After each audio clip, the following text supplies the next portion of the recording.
오늘은 하나님께 쓰임 받는 사람이라는 제목으로 함께 합독했던 말씀 중심으로 은혜를 나누겠습니다. 중국 내륙에서 열심히 선교하셨던 그 초창기 선교사에 있습니다. 너무나도 유명한 선교사 허더슨 테일러, 잘 아시죠? 허더슨 테일러라는 분이 참 위대한 중국의 내륙 선교를 감당하셨습니다. 기자들이 그분이 귀국했을 때 물었습니다. 선교사님, 당신이 기적 같은 놀라운 선교를 할 수 있었던 방법은 무엇입니까? 그렇게 질문을 하니까 그 허더슨 테일러가 이런 말을 했습니다. 하나님의 방법은 사람입니다. 하나님의 방법은 어떤 프로그램도 아니고 전술도 아니고 어떤 세상에 정말 요란한 그런 시스템을 가지고 한 것도 아니라고 강조를 했습니다. 결국은 하나님이 역사하시는 것은 사람을 통해서 하신다는 겁니다. 옛날에 일찍이 루소가 이런 말을 했습니다. 이 세상에 사람은 두 번 태어난다. 한 번은 존재하기 위해서 태어나고 또 한 번은 일하기 위해서 태어난다.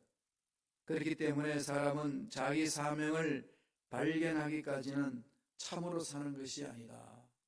그런 말을 했습니다. 사명을 받는 순간에 생각이 새로워지고 삶이 새로워진다는 거죠. 쓰임 받는다는 것은 참으로 나를 창조하신 그분을 영화롭게 하는 삶이라는 겁니다. 2019년도 여러분 하늘을 돌아보면서 자신들을 한번 점검해 봤으면 좋겠습니다. 나는 나를 창조하신 그분에 의해서 얼마나 멋지게 쓰임을 받고 또 그분만을 영화롭게 하며 그분에 의해서 삶을 살아왔는지, 내가 기뻐했던 것이 무엇 때문에 기뻐했고 행복한 것이 무엇 때문에 행복했는지, 이것은 우리가 깊이 생각해 보아야만 할 것입니다. 성경에서 늘 강조합니다. 예수님 때문에 기뻐하고 예수님 때문에 행복합니다. 이게 그냥 입에서 나오는 그저 그렇게 말하는 말이 아니라 정말로 내 마음속 깊은 곳에서 우러나오는, 정말 그렇습니다. 세상에 다 없어질 것들에 대해서 내 마음 뺏기지 아니하고 영원한 주님으로 인하여서 저는 기뻐하고 영원한 주님으로 인하여서 행복합니다.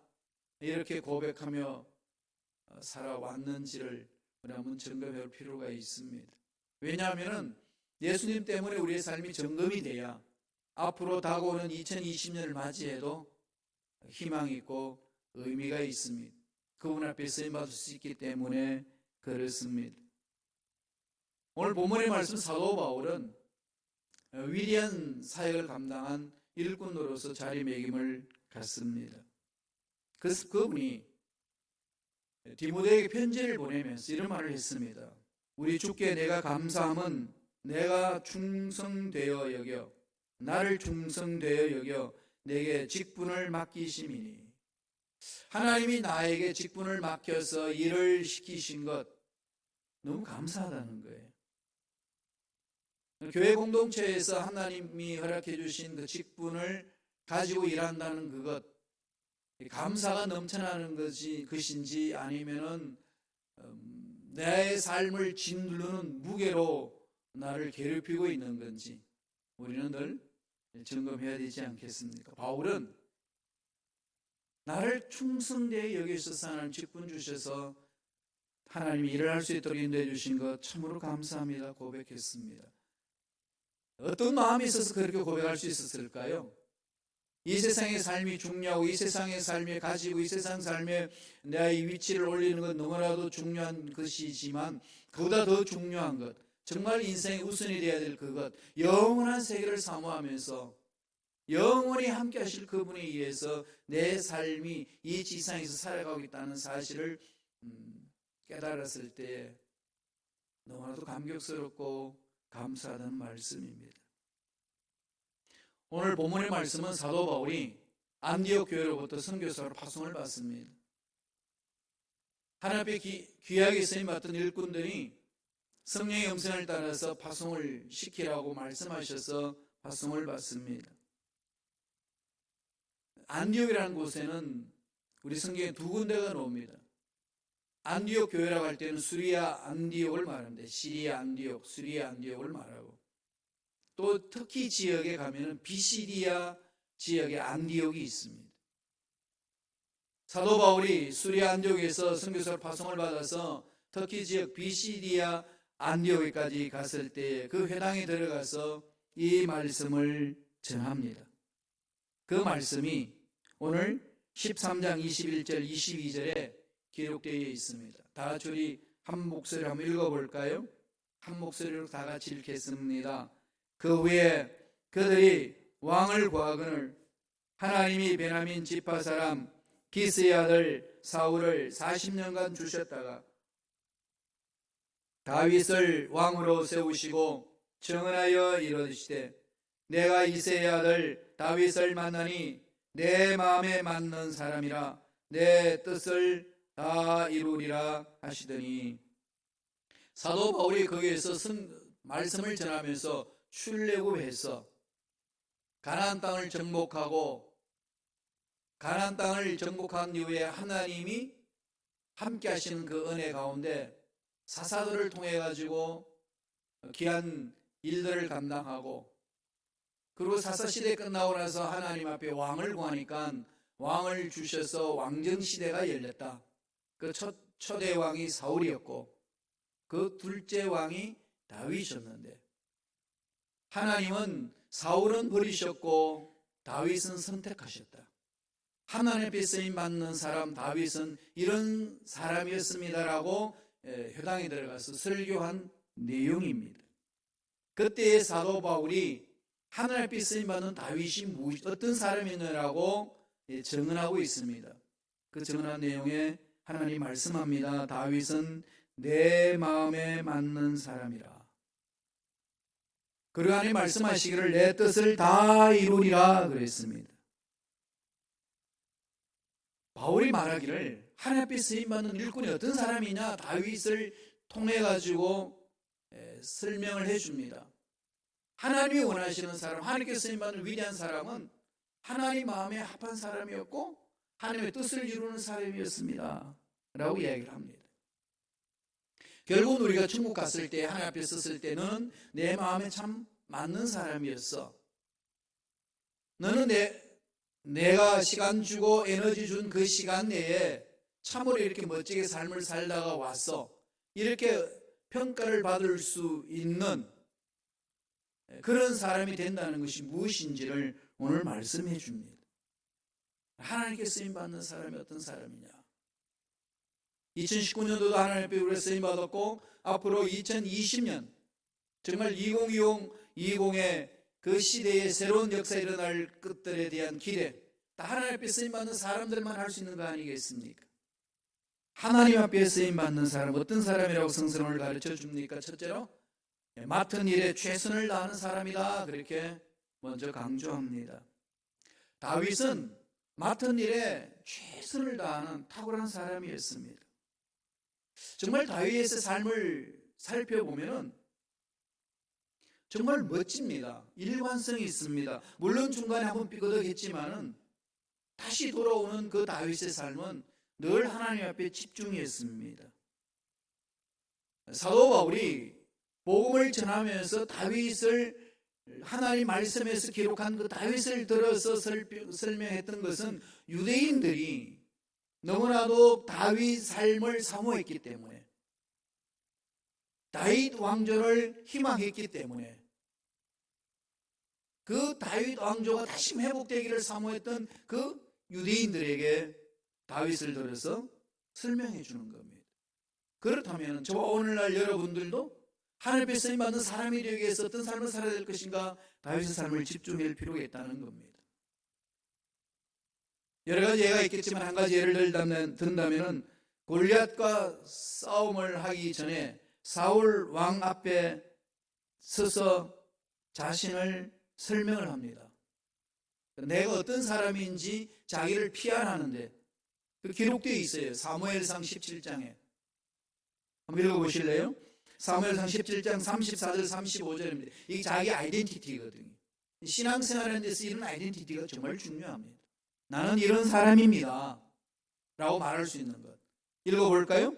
다윗이 사울에게 말하되 주의 종이 아버지의 양을 지킬 때에 사자나 곰이 와서 떼에서 새끼를 물어가면 내가 따라가서 그것을 치고 그 입에서 새끼를 건져내었고 그것이 일어나 나를 해치고자 하면 내가 그 수염을 잡고 그것을 쳐 죽였나이다. 너 누구냐? 골리앗과 이스라엘 백성들이 장군들이 싸움 직전에 나와 있고 장군들은 떨고 있습니다. 사울왕도 떨고 있고 감히 골리앗을 공략할 마음을 품지 못하고 있는 그 상황 속에 목동 다윗이 와가지고 내가 전쟁 치러 가겠습니다. 내가 골리앗과 한바탕 붙겠습니다. 했을 때에 사울이 묻습니다. 넌 누구냐? 라고 묻는 물음에 다윗이 이렇게 말한 겁니다. 내가 목동에 있을 때요, 곰이나 사자들이 와가지고 새끼를 잡아가면은 입에서 물었던 그 양을 내가 뺏어냈습니다. 그럴 때에 그들이 나를 덤비면 내가 그들을 잡고 쳐 죽였습니다. 이러고 있습니다. 이거보다 더 강한 자기 존재를 드러내는 설명이 어디 있겠습니까? 무슨 얘기겠어요? 나는 나에게 맡겨준 그 일, 양을 지키는 겁니다. 양을 잡아먹는 그들의 일이 떼고 오는 것, 곰이나 사자가 오는 것 용납할 수 없습니다. 사람은 물을 거예요. 너 그러다가 죽으면 어떡하려고? 내가 죽고 사는 것이 내 삶의 목적이 아니고 나의 삶의 지금 목적은 양을 지켜내는 겁니다. 그러면서 그 양을 잡아가는 곰과 사자와 싸워서 이겼다. 그렇게 이야기를 합니다. 하나님 이런 마음을 다 보신 거죠. 예수님이 제자들 선택할 때 보세요. 빈둥빈둥 노는 사람들, 다음에 자기 하는 일을 그냥 내팽개치고 돌아다니는 사람, 할 일이 없는 사람은 할 일 없으니까 나와 함께 일하자. 이렇게 해서 제자를 삼은 사람은 한 명도 없습니다. 물론 그 시대의 사람들한테 책망을 듣고 물론 그 시대의 사람들로부터 소외당한 그런 계열 속에 있던 사람이었지만 업으로서 열심히 고기를 잡았던 사람, 세리로서 열심히 세금을 걷어들였던 사람, 자기 맡은 일에 최선을 다한 사람, 주님은 그들을 지켜보시고 선택하셔서 하나님의 일을 시켰습니다. 제자 삼는 그 기본 요건은 그게 있는 거예요. 자기 일에 목숨 걸고 달려들 줄 아는 자, 자기 일에 시간 허비하지 않고 최선을 다하며 달려갈 줄 아는 자. 어떻게 보면 세상의 가치관으로 볼 때는 정말 보잘것없는 그런 위치에 사는 것 같지만 하나님은 그렇게 보지 아니하시고 맡은 그 일에 얼마나 최선을 다하느냐 이걸 바라보신다는 거죠. 이건 오늘 교회 공동체에서 일하는 저와 여러분들에게 너무나도 중요하게 주시는 메시지입니다. 말씀입니다. 무엇 때문에 저렇고 무엇 때문에 이렇고 이것이 아니고 나에게 맡겨준 삶에 최선을 다하는 그 삶. 누가 기억하실까요? 하나님 지켜보신다는 겁니다. 여기 우리 소망이 있는 거 아니겠습니까? 비록 내 계획대로 내 뜻대로 내가 원하는 만큼 일의 열매가 없단다 할지라도 그게 중요한 게 아니고 나에게 맡겨주신 그 일에 나는 목숨 걸고 최선을 다하겠습니다. 이런 고백입니다. 그래서 사도 바울도 고린도 교인들에게 편지를 보내면서 참된 일꾼이라는 게 무엇인가 설명하면서 이렇게 얘기를 합니다. 고린도전서 4장 1절 2절의 말씀이에요. 다 같이 우리 한 목소리 천천히 합독하시겠습니다. 사람이 마땅히 우리를 그리스도의 일꾼이요 하나님의 비밀을 맡은 자로 여길지어다. 그리고 맡은 자들에게 구할 것은 충성이니라. 맡은 자들에게 구할 것은 충성이니라. 어떤 일을 시키기 위해서 지도자가 그냥 그렇게 해야 된다라고 그 사람들을 세뇌시키기 위해서 한 말이 아니라 하나님 앞에서 일하는 사람들의 마음 자세는 뭐냐? 하나님이 생명을 주셨고 하나님이 시간을 주셨고 하나님의 에너지를 주셨는데 그 시간과 에너지 달란트를 가지고 얼마나 하나님이 원하시는 삶을 있는 자리에서 살아내느냐, 이게 중요하다는 거죠. 사람 앞에 일하는 것이 아니라 하나님 앞에 일하는 사람입니다. 이런 사람, 자기 맡겨준 일에 그냥 설렁설렁 일하고 일 다 했다고 하는 사람이 아니라 정말 하나님 앞에 내가 그 일에 대해서 최선을 다하며 나아가는 삶, 하나님이 기억하신다는 것. 두 번째, 하나님 앞에 쓰임받은 사람, 다윗에 대해서 사도 바울이 설명하기를 변명하지 않고 회개하는 사람. 다윗은 하나님 앞에 마음이 합한 사람인데 어떤 사람이냐? 자기가 잘못했을 때 변명하지 않습니다.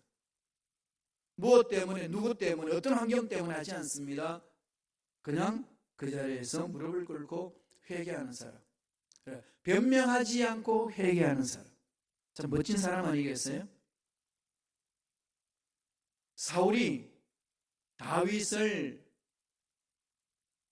원수로 생각해서 쫓아다니면서 죽이려고 그랬습니다. 골리앗을 물리치고 난 이후에 모든 백성들의 마음이 사울이 아니라 다윗에게로 기울기 시작합니다.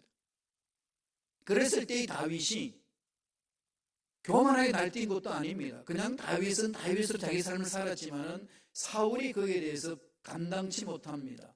열등의식이 있어서 저 다윗 때문에 내가 왕위가 자리가 빼앗길 것이다. 그 두려움 속에 끊임없이 다윗을 쫓아다니면서 죽이려고 했습니다.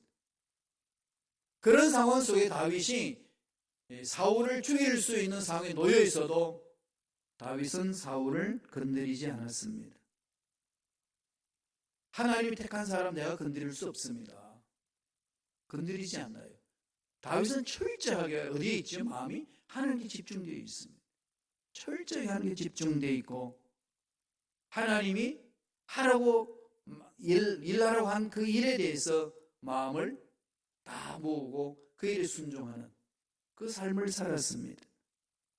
그랬던 다윗이 왕으로서 등극하고 나서 나라를 천하통일하고 편안한 나라가 되었을 때에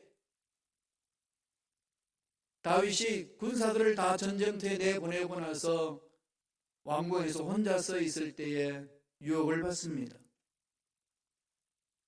왕궁 옥상에 올라가서 바라보는데 밧세바가 목욕하는 모습을 목도합니다. 우리 다 잘 아는 내용이잖아요. 천하를 다스리는 왕이 자기가 원하는 것, 취하는 것, 그 시대는 있을 수 있는 일이었습니다. 어느 누구도 거기에 대해서 제재를 할 수 없는 상황입니다. 그 군주 앞에 누가 대들겠습니까? 밧세바를 범하고 나서 어느 누구도 다윗 왕에게 뭐라고 말하는 사람이 없었는데 하나님의 사람 나단이 하나님의 말씀을 듣고 갑니다. 나단은 어김없이 다윗에게 비유를 들어서 설명을 합니다. 당신이 그러한 잘못된 죄를 저질렀습니다. 이 말을 했을 때에 다윗이 이렇게 고백을 합니다. 사무엘하 12장 13절 상반절에 있습니다. 한번 읽어보실래요? 사무엘하 12장 13절 제가 읽어드릴게요. 다윗이 나단에게 이르되 내가 야훼께 죄를 범하였노라 하며 내가 야훼께 죄를 범했습니다. 그 자리에서 무릎을 꿇고 그렇게 통해 자복을 합니다. 그 통해 자복했던 그 내용을 시편 51편에 구체적으로 기록하고 있지 않습니까? 뭐라고 그럽니까? 침상에서 눈물을 흘리면서 부르짖습니다. 물은 나는 내 죄과를 아오니 내 죄가 항상 내 앞에 있나이다. 내가 지은 거 압니다. 몸부림치죠. 그러면서 시편 51편 보면은요, 우리 인간들이 하나님 앞에 나와서 부르짖어야 될 내용을 다 적어놨습니다. 주의 얼굴을 내 죄에서 돌이키시고 내 모든 죄악을 지워주소서. 죄책감에 눌려있는 우리 심령들을 건져달라고 몸부림치는 그 모습, 다윗이 밧세바를 범하고 난 이후에 자기 속에 있는 걸 다 뒤집어냅니다. 우리는 당연히 하나님 앞에서 죄를 지으면 회개해야지 하지만 그 당시에 다윗이 왕으로서 전제 군주로 있는 상황 속에서 나단이 가서 지적했는데 그 지적하는 것 앞에 이렇게 회개한다는 것은 그 문화와 그 시대 상황 속에서 맞지 않는 겁니다. 왕으로서 취할 것을 취하는데 당신이 뭔데 그런 것을 가지고 지적한단 말이에요. 충분히 그런 잘라버릴 수도 있는 그런 힘을 가지고 권세가 있는 사람입니다. 그렇지만 다윗은 그 나단의 말을 듣고 하나님의 음성으로 듣습니다. 이게 중요하잖아요. 하나님이 세운 사람의 말을 하나님의 음성으로 듣는 것, 그 믿음이거든요. 하나님을 신뢰하는 사람만 할 수 있는 겁니다. 하나님을 신뢰하기 때문에 하나님 보내신 사람의 말은 하나님의 말씀입니다 라고 말씀을 듣고 그 자리에서 무릎을 꿇고 순종합니다. 그게 하나님이 그 다윗의 마음을 건지시는 거죠. 이게 중요하다는 겁니다. 그런데 우리 대부분 다 사람의 말로 치부해버릴 때가 많습니다. 당신이 뭔데 나한테 간섭하냐? 목사님이 뭔데 자꾸 그렇게 이야기하십니까? 내 인생이 있는데. 이렇게 할 수도 있다는 겁니다. 오늘 이런 일들이 얼마나 비일비재하게 일어납니까? 그럴 때에 하나님이 뒷짐지고 계시는 게 아니라 지켜보신다는 것. 이게 중요하잖아요. 하나님 만져주시지 아니하시면 저도 그렇고 여러분도 그렇고 하나님 올바로 설 수는 없습니다. 시편 51편 11절에 보면은 주여 나를 주 앞에 쫓아내지 마시고 주의 성령을 내게서 거두지 마옵소서. 성령을 내게서 거두지 마옵소서. 이 성령 없이는 마음으로서 이 나를 다스릴 수 없다는 사실을 너무나도 뼈저리 알고 있습니다. 하나님 만져주셔야 된다는 거죠. 다윗은 철저하게 자기의 죄를 돌아보면서 회개하는 사람. 하나님은 이런 사람을 보신다는 거죠. 우리는 환경을 탓할 수 있고 사람을 탓할 수 있고 여건을 탓할 수 있고 연약한 내 자신을 탓할 수 있지만 참으로 그런 상황 속에서 있단다 할지라도 내 마음을 하나님께 다 내려놓고 하나님 앞에 나와서 철저하게 회개할 줄 아는 사람, 귀역이십니다. 하나님 뭐라고 그러시죠? 내 마음에 합한 사람이다. 내 마음에 맞는 사람이다. 사도 바울이 선교사로 이렇게 부르심을 입고 안디옥 교회에서 목사로서 있다가 부르심을 입고 파송을 했을 때 성령 음성을 따라서 나간 거잖아요. 가서 회당에 가서 말씀을 전할 때에 이 다윗을 왜 선택해서 전했을까 하는 겁니다. 여기는 위대한 하나님의 섭리도 있는 거죠. 그 사람들에게 참으로 하나님께 쓸만한 일꾼이 뭐냐고 말씀하고 있는 반면에 하나님이 이끄시는 그 섭리가 있다는 것을 말씀을 합니다. 하나님 앞에 쓰임받는 사람, 하나님 앞에 통해자고 일어서는 사람, 하나님 마음에 합한 사람들을 통해서 하나님은 이 구속사에 하나님이 우주 전체의 역사를 구속하기 위한 그 손길을 계획하고 있는 것, 그 일에 쓰임받을 수 있다는 거죠. 하나님 일에 우리가 쓰임받을 수 있다는 것을 사도 바울은 오늘 회당에 들어가서 말씀을 전하면서 선포하는 내용입니다. 세 번째 주시는 메시지가 뭘까요? 하나님께서 명하신 대로 순종하는 사람. 순종을 들고 놓습니다. 그러면서 다윗과 사울을 비교해요.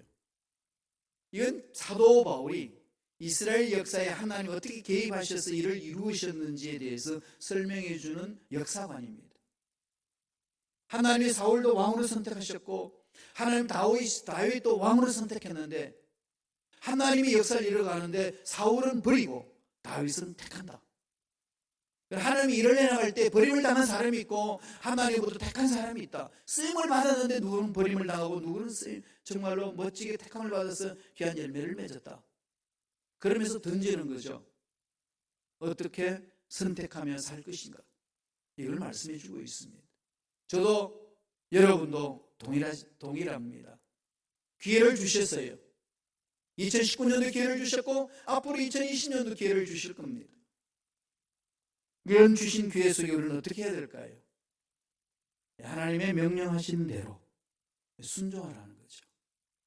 하나님의 말씀에 귀를 기울이고 그 말씀에 순종하는 자가 되라고 하나님은 말씀하고 있습니다.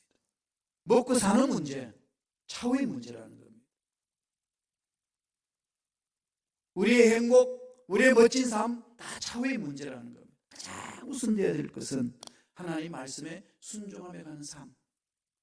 이게 정말로 하나님 앞에 쓰임받는 멋진 삶이라고, 그래야만이 진정한 행복이 있고 진정한 풍성함이 있고 진정한 우리의 소원을 이루는 삶이 된다는 것을 말씀합니다.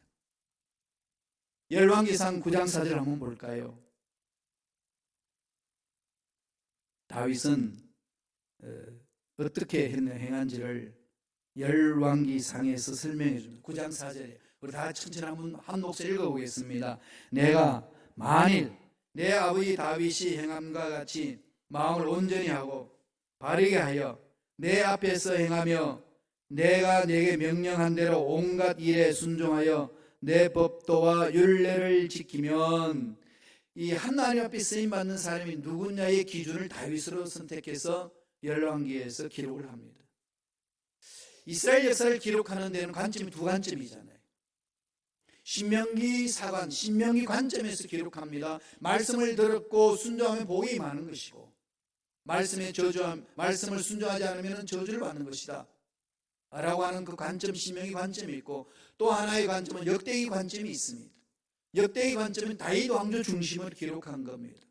그것은 성전 중심이고, 그것은 하나님이 이끄시는 그 섭리 속에 들어가는 그 역사관을 말합니다. 다윗 왕조 중심, 성전 중심, 철저하게 하나님의 은혜 중심으로 가는 것, 역대기 상하로 기록되어 있습니다. 그래서 열왕기 상하와 역대기 상하는 다르게 기록됩니다. 관점이 다릅니다. 똑같은 역사를 바라보는데 관점을 다르게 기록하고 있습니다. 이 열왕기 상하에서 하나님의 복받는 기준이 뭐냐라고 기준을 세우는데 다윗을 들고 나옵니다. 뭐라고 그러죠? 다윗이 행함같이 마음을 온전히 하고 바르게 하여. 하나님 앞에 칭찬 듣는 왕, 하나님 앞에 쓰임받는 왕, 그것은 다윗이 행함과 같이. 무슨 얘기일까요? 나중에 보면은요, 다윗이 처음 행한 것 같이 바세바와 동침하기 이전의 모습까지도 하나 더 붙여서 기록하기도 합니다. 요사바도는 그렇게 얘기하잖아요. 내가 다윗이 처음 갔던 그 길로 따라가겠습니다. 그런 왕들에 대해서는 이 열왕기 상하에서 뭐라고 기록합니까? 선한 왕이고 하나님 앞에 쓰임받는 왕이다, 그렇게 말합니다. 다윗은 하나님 앞에 합한 사람이라고 말하면서 모든 왕이 선하냐 악하냐의 기준을 다윗의 행한 일을 가지고 이야기를 합니다. 우리가 바라보면 바세바도 범했고 우리아도 죽였고 강도질했고 살인죄를, 교사죄를 지었고 간음죄를 지었던 그 다윗, 용서할 수 없는 그런 위치에 있는 사람 아닙니까? 그런데 그가 철저히 회개하고 돌아선 그 다윗을 향하여 하나님은 극진히 칭찬하면서 너는 내 마음에 합한 사람이고 앞으로 이 이스라엘 나라의 왕들을 기록할 때에 다윗이 행한 것을 기점으로 해서 기록하라고 열왕기 상하에 기록해 놓고 있습니다. 무슨 말이죠? 철저히 회개하고 말씀에 순종하는 자 하나님 받으신다는 겁니다. 사울은 반대였습니다. 처음에는 하나님 앞에 귀하게 쓰임받아서 귀한 일들을 감당했지만 가면 갈수록 그는 자기 중심으로 갔습니다. 자기 이루는 일이 있었고 자기 업적이 있었습니다. 자기가 할 수 있는 영역들이 많았기 때문에 자기 중심이었습니다. 사무엘이 제사를 드리려고 갔는데 그 자리에도 자기가 나서서 제사를 드립니다. 선지자 할 일을 왕이 합니다. 왜? 왕이 다 할 수 있다고 생각하기 때문에. 그때 사무엘이 뭐라고 그럽니까? 당신이 하나님을 버렸으므로 하나님도 당신을 버렸습니다. 그래 나가는 거 아니겠습니까? 하나님의 말씀을 순종하지 못한 자, 결국은 하나님으로부터 계약을 받을 수 없습니다라고 결론을 내립니다. 그 반면에 다윗은 철저하게 하나님 말씀 위에 서서 하나님 말씀 앞에 순종해 나가는 것. 그리고 가다가 잘못된 길이 있으면 그 잘못된 길이라고 지적하는 그 앞에 그냥 무시하지 아니하고 하나님의 음성이라고 생각하고 무릎을 꿇고 통해 자복하며 돌았습니다. 그를 향하여 다윗은 세상 눈으로 봤을 때는 정말로 잔인한 사람이고 그 무도한 인간으로 치부할 수 있었지만 하나님은 그가 회개하는 그 모습을 바라보고 다 받아주시고 그 앞길을 축복받은 길로 열어주셨습니다. 하나님이 이루시는 일 아니겠습니까? 그러면서 오늘 사도 바울이 사도행전 13장 21절 22절에 이렇게 말씀합니다. 다 같이 한번 읽어볼까요? 사도행전 13장 23절 다 같이 23절 말고 21절, 22절. 그 앞절이 앞부분에 있지요? 없나요? 예, 제가 읽어드릴게요. 사도행전 13장 21절, 23절. 그 후에 그들이 왕을 구하거늘 하나님 베냐민 지파 사람 기스의 아들 사울을 40년간 주셨다가 패하시고 다윗을 왕으로 세우시고 정언하여 이르시되 내가 이새의 아들 다윗을 만나니 내 마음에 맞는 사람이라 내 뜻을 다 이루리라 하시더니, 다윗의 삶을 통하여서 하나님의 위대한 일들을 이루시겠다고 약속하셨고 또 그 일을 이 약속하신 대로 이루어 주셨습니다. 그러면서 오늘 사도 바울이 그 유대인들에게 이렇게 설명을 해줍니다. 하나님이 어떻게 약속을 하셨고 어떻게 이루셨는지. 사도행전 13장 23절 한번 읽어볼까요? 다 같이 한 목소리로 천천히 읽겠습니다. 하나님이 약속하신 대로 이 사람의 후손에서 이스라엘을 위하여 구주를 세우셨으니 곧 예수라. 다윗의 마음에는 늘 하나님이 있었습니다. 늘 다윗은 하나님이 시키는 일에 집중했습니다. 그러니까 하나님의 음성의 길을 누리고 하나님이 이끄시는 손길에 늘 자리잡혀서 삶을 살아냈습니다. 결국은 그 다윗을 하나님은 합한 사람이라고 세우시고 평가하시고, 그리고 너는 내 뜻을 다 이루는 사람이라고 공포해 줍니다. 선포해 주셔요. 그리고 마침내 그 약속대로 다윗이 메시아가 태어나는 그 족보에 반열했습니다. 그것을 지금 사도 바울이 설명을 하는 거죠. 하나님의 위대한 뜻을 이루는 사람들의 삶이라는 것은, 하나님께 쓰임받는 삶이라는 것은 곧 약속의 말씀을 부여잡고 나아가는 삶입니다. 그러면서 하는 얘기가 약속대로 이 사람의 후손에서, 다윗 사람의 후손에서 이스라엘을 구하여 구주를 세우셨으니 곧 예수입니다. 예수를 우리에게 주셨습니다. 이렇게 하나님의 말씀에 순종하며 나아가는 그 사람을 통해서 하나님의 위대한 역사를 일으켜 주셨고, 결국은 이 지구촌 전체가, 우주 전체가 구원받는 길이 열렸습니다 라고 사도 바울은 선포합니다. 저와 여러분, 예수를 믿어서 이 자리에 앉아있는 것, 그냥 앉아있는 것이 아니라는 겁니다. 우리를 통해서 하나님 하실 일이 있습니다. 비록 내가 한 것이 보잘것없고 내 위치가 보잘것없고 내가 연약하다고 나 스스로 아무것도 아니라고 생각할 수 있는 자리에 있단다 할지라도, 생명을 주시고 하나님의 형상대로 만드셔서 이 땅에 세우시고 하나님의 일꾼으로 부르신 그곳에는 하나님의 위대한 섭리가 있습니다. 하나님의 그 위대한 섭리로 자신들의 삶을 2019년도를 돌아보시고 다 앞으로 올 2020년도를 맞이하는 믿음의 일꾼들이 되시길 간절히 축원합니다. 기도하겠습니다.